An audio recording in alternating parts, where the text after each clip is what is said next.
Hello and welcome to Caesar's Snack Sandwich. Today I'm going to be taking a quick look at BASIN. Now BASIN is an AMM or a DEX, decentralized exchange system built by the people at Bean.money.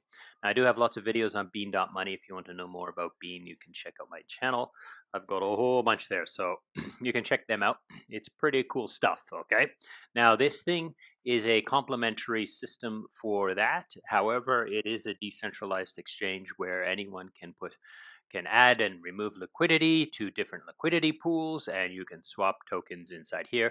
However, currently they're using it. The only pool that I can find in here is this Bean money. So if you go to liquidity, there's only this Bean and WEEF pool right now. So it's kind of early days, but yeah, I do have a flowchart for you to explain how this thing works and what this thing does and why it's different than other dexes like Uniswap or Curve or what have you. As always, I've read through the docs. I would suggest you to read the docs, and there's also a link to the white paper in the docs.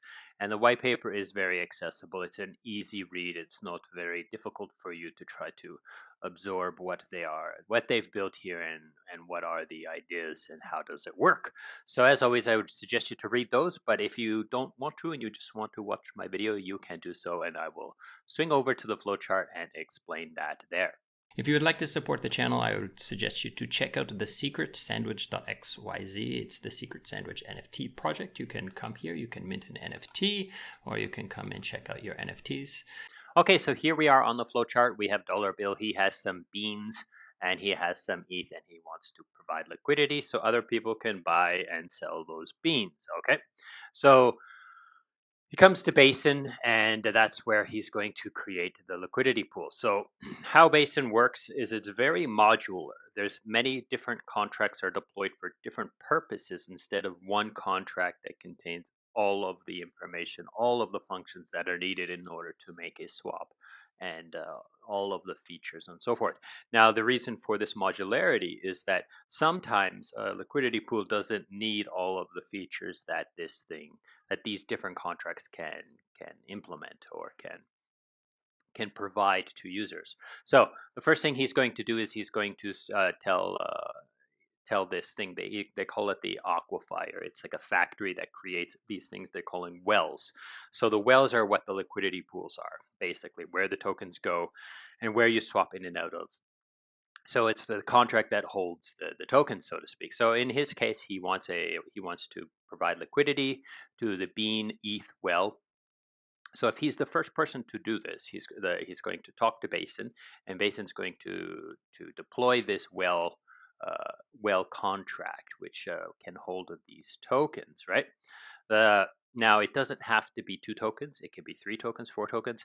I read through the code and I couldn't find anywhere where it actually speculates a limit, but there are some limits on the mathematics. If you put like 47 or 48 or some big number of tokens inside a liquidity pool, the constant product formula, the math might get a little bit jacked up and overflow. So like I don't know the exact limit, but for sure 3, 4, maybe 5, 6.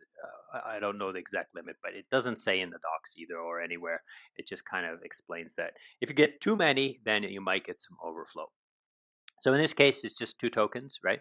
But it could be 3 tokens, 4 tokens, and they, as you can see, I've listed these as tokens that are like stable coins. So they're all pegged tokens. So then the math would be different as well, which leads me to the next contract. So the next contract that you need to deploy is the well function. Okay.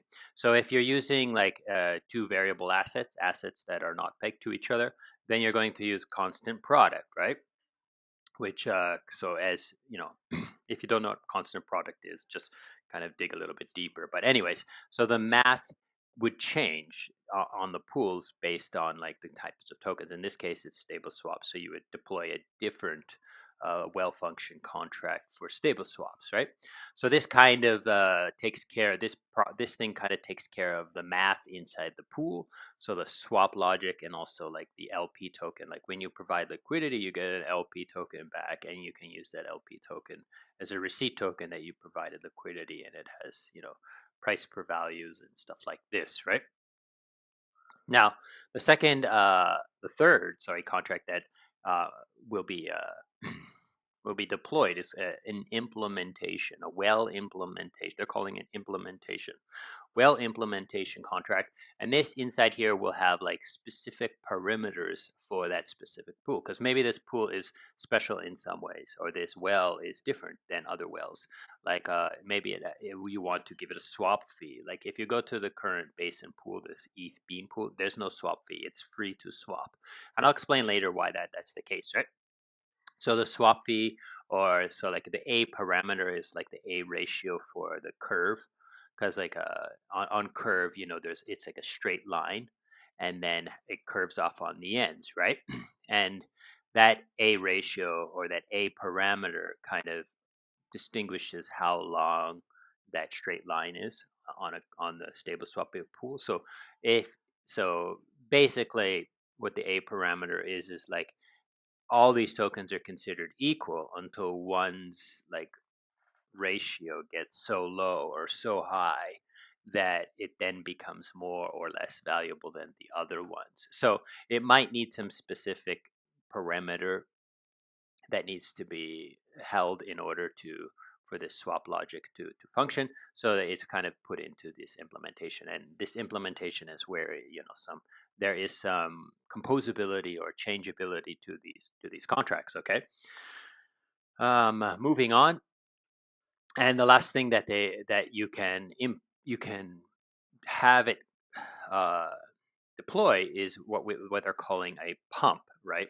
Now a pump is what we normally consider as an oracle, right? So the price, so you can get the price data, or and they are multi-well. So what that means is sometimes you need to get these prices in order to do functions with the another dApp. Look, in the case of Bean, it needs to know the price of bean is above or below $1, so that it will print more beans, or it will increase the temperature and offer a better deal to people. So it needs a price data feed. However, a lot of pools don't need price data feeds. So if you were to store this price data right in the liquidity pool pair contract, you'd be wasting gas, basically. You'd just be wasting block space, wasting gas. So only if you need an oracle do you deploy this pump.